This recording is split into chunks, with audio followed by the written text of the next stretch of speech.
እግዚአብሔር ቁመት ሊኖር ይችላል የተሻለ የት ምትራዳ ብታውቁት ታሪክ ነው ነገራችሁ። አይ እሱ ካልመጣ እኔ አልቀመጥም ማለት ሳሙኤል አልረፍም። ለምን ንጉስ እሱ ነው እና አባቱ ታስታውሱ ከነበረ ሳይ አመጣው ሲመጣ በጣም ብላቴና መጽሐፍ እንደሚነግር መልኩ ያማረ ብላቴና ነው። እሱ ትክክል ያሳያል። አንተ ነህ ዳዊት።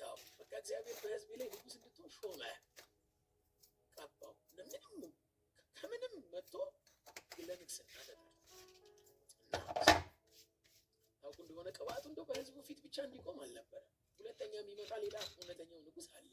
ለሱ ምሳሌ ይሆን ዘንድ በኢየሱስ ምሳሌ ተቀመጠ እና ጌታችንም የተነገረው ታስታውሱ ነበር። በዳዊት ዙፋን ላይ የሚነግስ አለ። ይሁን ስለዚህ አይ ጉዳይ ልብ ላይ በጣም ጉዳይ እግዚአብሔር ልብ ወደለት ቁመት ብዙ አመራጭ አልነበረ። ልብ ለካ ይበልጣል በእግዚአብሔር መረዳ እና ለልብ የቀረቡ ሰዎች እግዚአብሔር ያስደስታል። በእግዚአብሔር ፈቃድ አደረገበት ጠራው። እንደምናውቀው እኛ ባንዴ ወደ ጉዳይ አይደለም። ለምን በጎች ይጠብቁ ንጉስ የሆነ ሰው ቦታውን ለማግኘት አይታገል። ወደ እግዚአብሔር ንጉስ አድርጎ ሾሞታል። ወንበር ላይ አይታገል ነው። በቃ በእግዚአብሔር ዓለም ነግሷል እና ግን በቃ ሄደ ተመለሰ። ጎልያድን ጣለ። ጉድ ተባለ። ዳዊት በድል ታወቀ።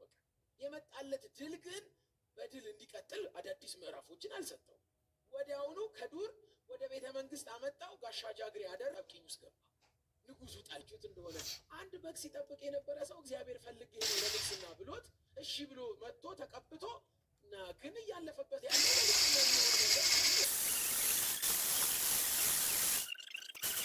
ልፍ የሰጠው ልቤ አርፎ መሀል ላይ የሚገቡ ምዕራፎችን እግዚአብሔር ዛሬ እውነተኛው ይሄንን ፕሮግራም ተብሎ የተዘመረለት ዳዊት አሁን ንጉስ እያሳደደው ስለሆነ ታኖሩኛላችሁ ብሎ አንኩስ የሚባለውን ንጉስ ለምኖ እባክህ ትንሽ ልቀመጥ እያሳደዱኝ ነው ጀግና በተባለበት እና መጽሐፍ እንደሚነግር አንኩስ ፈቀደለት ይላል።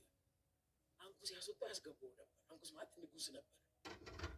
ሰዎች እና እኔና ሰዎች እንደሆነች ጥጉስ አታረገንም ሲለው እሺ ምርኮ ማርኮ ይመጣል።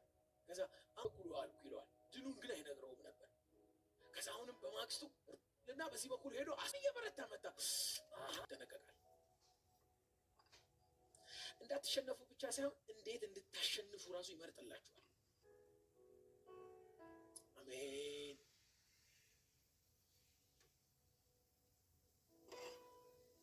እግዚአብሔር ተነሳ እና የፍልስጤም ንጉስና የእስራኤል ንጉስ ጦርነት ገጠሙ። መጽሐፍ እንደሚነግረን እና መጽሐፍ ቅዱስ እንደሚነግረን አንኩስም በስሩ ያሉትን ሲሰበስብ በስሩ ካሉት መካከል ዳዊት አለ እና በላ ትወጣለህ።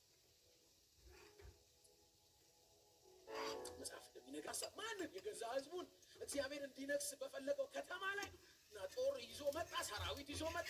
ወዳጆቹን አነሳሳ። ምን አረጉልን ነው እኮ ይመስል ምን አረጉልን? ማን አኖረ? አኑሮሃል? ኧረ በፍጹም ንጉሡ ላንተ ቸር ነው። ይኸው ተሰድጄ ከእናት ከአባት ከዘመዶቼ ከምወደው ቀዬ ተነጥዬ የተነሳ የራሶቹን አማራጭ ሊሞክር ተነሳ። መጽሐፍ ቅዱስ ግን ገዛ ብቻ ብሎ አይነግረን። ወደ ጦር ሜዳ እየሄዱ እያለ ደግሞ ይውላቸው ልዩ ናቸው ዕብራውያን። አሁን ተሰበሰቡ የፍልስጤም ሰራዊት በሙሉ እስራኤልን ለመውጋት ማለት ልክ ሲሰበሰቡ ከሁሉም መካከል በህብረት የዕብራውያን ሰራዊቶች ዳዊትና የራሱ ሰራዊት 600ዎች ናቸው አይደል? ሰብሰብ ብለው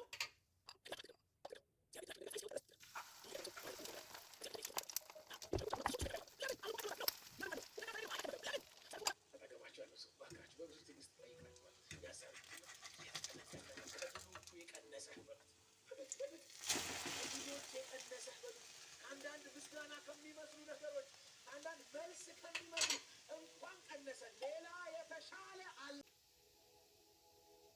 አንለቅ ሁላችን በሱ እስኪበሰር ድረስ